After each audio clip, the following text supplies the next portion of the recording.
നമ്മൾ ഏത് രീതിയിൽ ഈ വെയിറ്റ് കുറയ്ക്കാൻ പറ്റും. അത് പറയാൻ വളരെ എളുപ്പമാണ്, പക്ഷെങ്കിൽ അതെങ്ങനെ പ്രാബല്യമാക്കുക എന്നുള്ളതാണ് നമ്മൾ നോക്കേണ്ടത്. ഇപ്പോൾ ഒരു വ്യക്തിക്ക് 90 കിലോ വെയിറ്റ് ഉണ്ട്. ആ ആളുടെ വെയിറ്റ് ഐഡിയലായിട്ട് 60 ആകാവൂ. ഒരു 30 കിലോ വെയിറ്റ് കുറയ്ക്കാൻ പറഞ്ഞാൽ അത്ര എളുപ്പമുള്ള കാര്യമല്ല. എന്നാൽ ഇതിനെല്ലാം ഒരു ആശ്വാസവാക്ക് എന്താണെന്ന് പറഞ്ഞാൽ, ഇന്നിപ്പോൾ കണ്ടുപിടിച്ചിരിക്കുന്ന ഒരു 10% നമ്മുടെ വെയിറ്റ് കുറയ്ക്കാൻ പറ്റിയാൽ തന്നെ നമ്മുടെ ശരീരത്തിൽ വളരെ വ്യത്യാസങ്ങളാണ് നമ്മുടെ മെറ്റബോളിസത്തിൽ വരുന്നത്.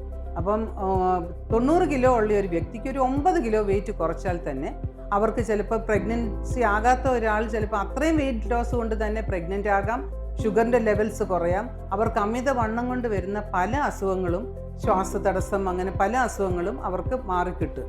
അപ്പോൾ അതിനുവേണ്ടി പ്രധാനമായിട്ട് ചെയ്യേണ്ട കാര്യം എക്സസൈസാണ്. എക്സസൈസ് ഏത് രീതിയിൽ നമുക്ക് ചെയ്യാൻ പറ്റും. എക്സസൈസ് ഉദ്ദേശിക്കുമ്പം നടക്കുക എന്നുള്ളത് മാത്രമല്ല, അതൊരു റോങ് നോഷനാണ്.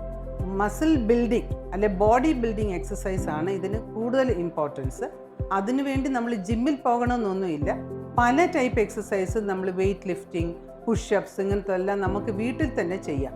ഓൺ ആൻ ആവറേജ് ഒരു 40 അല്ലെങ്കിൽ 45 മിനിറ്റ് ഒരു ദിവസം എക്സസൈസ് ചെയ്യണം, ആഴ്ചയിൽ ഒരു 5 ദിവസമെങ്കിലും. എന്നാൽ മിനിമം ഒരു 20 മിനിറ്റ് എങ്കിലും നമ്മൾക്ക് എക്സസൈസ് ചെയ്യാൻ പറ്റിയാൽ അത് തന്നെ വളരെ യൂസ്ഫുൾ ആയിരിക്കും.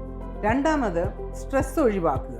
അതിനുവേണ്ടി നമ്മൾ 6 അല്ലെങ്കിൽ 7 മണിക്കൂറെങ്കിലും നല്ലപോലെ റെസ്റ്റ്ഫുൾ സ്ലീപ്പ് വേണം. മൂന്നാമത്, നമ്മൾക്ക് യോഗ അല്ലെ എന്തെങ്കിലും മെഡിറ്റേഷൻസ് ചെയ്ത് നമ്മുടെ മാനസിക സംഘർഷങ്ങൾ, അങ്ങനത്തെ പ്രോബ്ലംസ് കുറയ്ക്കാനായിട്ട്, സ്ട്രെസ്സ് കുറയ്ക്കാനായിട്ടുള്ള മാർഗങ്ങൾ നമ്മൾ നോക്കുക.